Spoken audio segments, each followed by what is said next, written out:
હાલો, જય શ્રી કૃષ્ણ।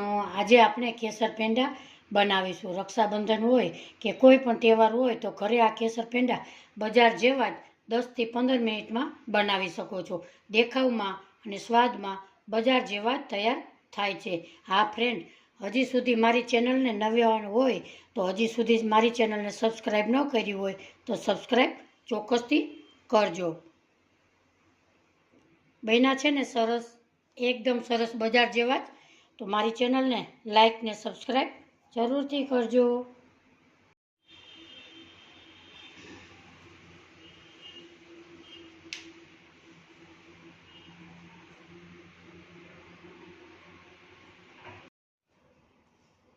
હાલો, જય શ્રી કૃષ્ણ। અમારા કિચનમાં બધાનું હાર્દિક સ્વાગત છે। આજે આપણે બનાવીશું કેસર પેંડા। એમાં આપણે 1 કપ ભરીને દૂધ લીધું તો એનું અડધું કરી અને એમાં આપણે કેસર 1 કલાક પહેલાં કેસર નાખેલું છે, એટલે કેસર પેંડાનો સ્વાદ પણ સરસ આવે અને કલર પણ સરસ આવે। આપણે અહીંયા ગેસ ઉપર એક પેન મૂકેલી છે, એમાં આપણે 3 ચમચી ઘી ઉમેરીશું। આ પેંડા ખાવામાં ખૂબ જ સરસ, બજાર કરતાં પણ સરસ થાય છે। એમાં આપણે નાખીશું દૂધ। ગેસની ફ્લેમ ધીમી જ રાખીશું। એમાં પણ આપણે કેસરવાળું દૂધ પણ એમાં ઉમેરી દઈએ। થોડું થોડું ઉફાળું થાય ત્યાં સુધી આપણે ગરમ કરીશું। આંગળીને ટચ થાય એવું દૂધ આપણે ગરમ કરીશું।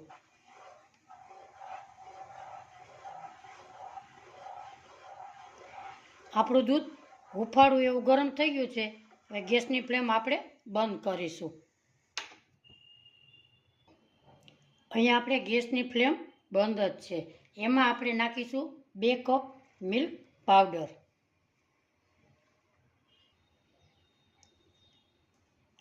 આ અંદાજે 200 ગ્રામ જેટલો મિલ્ક પાવડર લીધેલો છે, એ તે બજારમાં ઇઝીલી મળી રહે છે। હવે આપણે આવી રીતે મિક્સ કરી લઈએ। ગાંઠા રહી જશે તો આપણે દૂધ ગરમ કરશું ત્યારે તે ઓગળી જશે। આપણું બધું મિશ્રણ તૈયાર થઈ ગયું છે।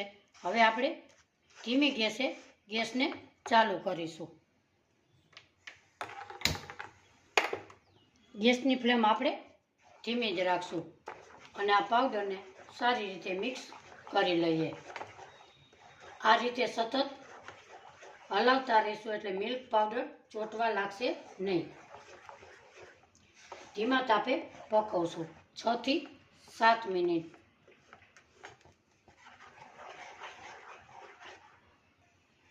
અહીંયા મિલ્ક પાવડર આપણો એકદમ સરસ મિક્સ થઈ ગયો છે। આપણે સતત હલાવતા રહીશું અને થોડું ઘટ થાય એટલે આપણે એમાં ખાંડ ઉમેરવાની છે। એટલે આવી રીતે ફરતી બાજુથી ઉખેડતા જઈશું અને આવી રીતે મિક્સ કરતા જઈશું।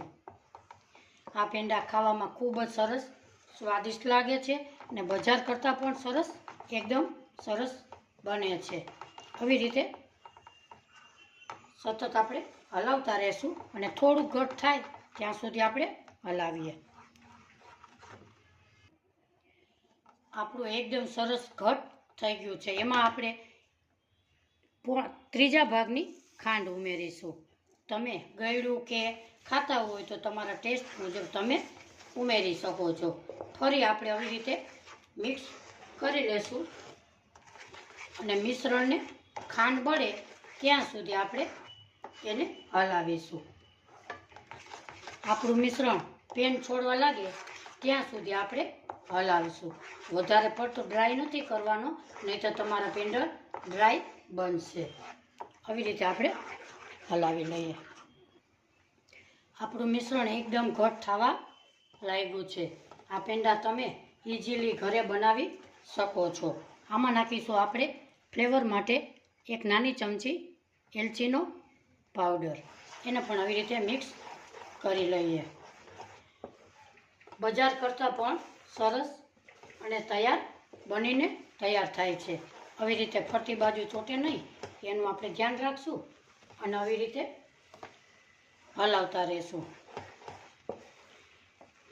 આ પેંડા નોનસ્ટિકની પેનમાં તમે બનાવો તો ઇઝીલી ચોટતા પણ નથી અને તૈયાર સરસ થઈ જાય છે.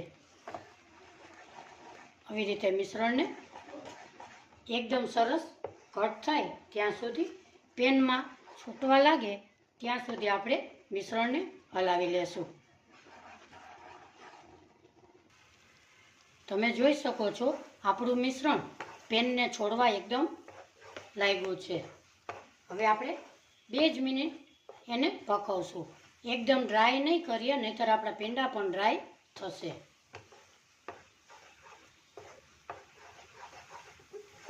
હવે આપણે ગેસની ફ્લેમ બંધ કરી દેશું. હવે આપણા મિશ્રણને એક બાઉલમાં આપણે કાઢી લઈએ. આપણા માવાને 2 મિનિટ આપણે ઠંડો થવા દેશું. આપણો માવો એકદમ સરસ ઠંડો થઈ ગયો છે. હવે આપણે હાથમાં થોડુંક એવું ઘી લગાડીશું અને પેંડાને વારી લેશું. પેંડાને આવી રીતે આપણે ગોળ ગોળ બનાવી લેશું અને આવી ડિઝાઇન આપણે પાડી લેશું. આ પેંડા રક્ષાબંધનમાં કે કોઈ પણ તહેવારમાં તમે કેસર પેંડા ઘરે જ તૈયાર કરી શકો છો. તો મિત્રો, તમને આજની મારી રેસીપી પેંડાની ગમી હોય તો મારી ચેનલને લાઇક, શેર ને સબસ્ક્રાઈબ જરૂરથી કરજો. હા મિત્રો, કોમેન્ટ બોક્સમાં પણ જરૂરથી જણાવજો આજની મારી પેંડાની રેસીપી તમને કેવી લાગી. બધા પેંડા આપણે વારી લેશું. આપણા કેસર પેંડા બધા અહીંયા એકદમ સરસ વારી લીધા છે. મિત્રો, કોમેન્ટ બોક્સમાં જરૂરથી જણાવજો આજની મારી રેસીપી તમને કેવી લાગી. કયા શહેરથી મારો વિડીયો જોવો છો એ પણ જણાવજો. એ જોઈને મને ખૂબ જ આનંદ થશે. ફરી મળીશું એક નવી રેસીપી સાથે. ત્યાં સુધી બધાને મારા જય શ્રી કૃષ્ણ.